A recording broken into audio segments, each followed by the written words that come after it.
And where exactly do you see them going? It's quite difficult because they've been very successful in the beginning, also thanks to the fact that European elections are very unique.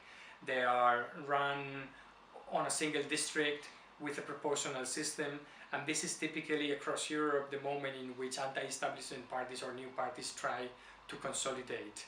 Also because voters, because of the characteristics of European elections, allow themselves to play a bit with the vote and to use it to penalize existing parties or to signal parties what they would expect from them at given times.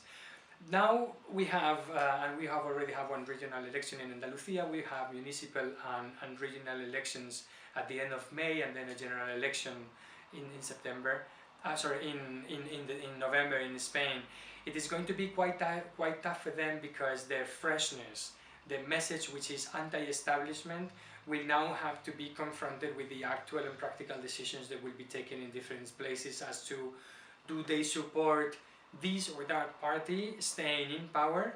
If they don't manage, as it has happened in Andalusia, to obtain an absolute majority and to come to power, then they will have to compromise. And their bid from the beginning is, we were not born to lose, we were born to win and to change things, and on a sort of no commitment. We take no compromises with the regime and with the existing regime.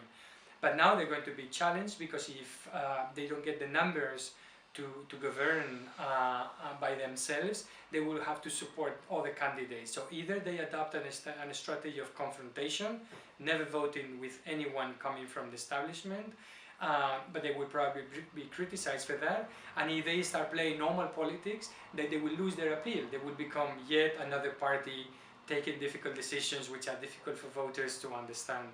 So what they have done is fantastic.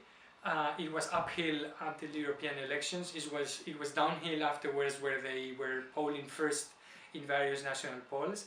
But now subsequently it's going to be quite tough for them to maintain cohesion, to create a machinery, a stable party, and to offer something which is attractive to the rest of candidates. Also because they've been so successful that other parties, other movements like Ciudadanos coming from Catalonia but placing themselves in the center, they have also managed to probably replicate part of their message, their strategy, and how attractive they've been, but placing themselves in the center. So they may offer some sort of the same radical overhauling of traditional politics without the dangers of the association with the radical left. So now they've been so successful that they have created also challengers that are replicating their success. So it's quite open at this moment. We may end up with a four-party system, or they may also die out of their own success by forcing traditional parties to regenerate and change.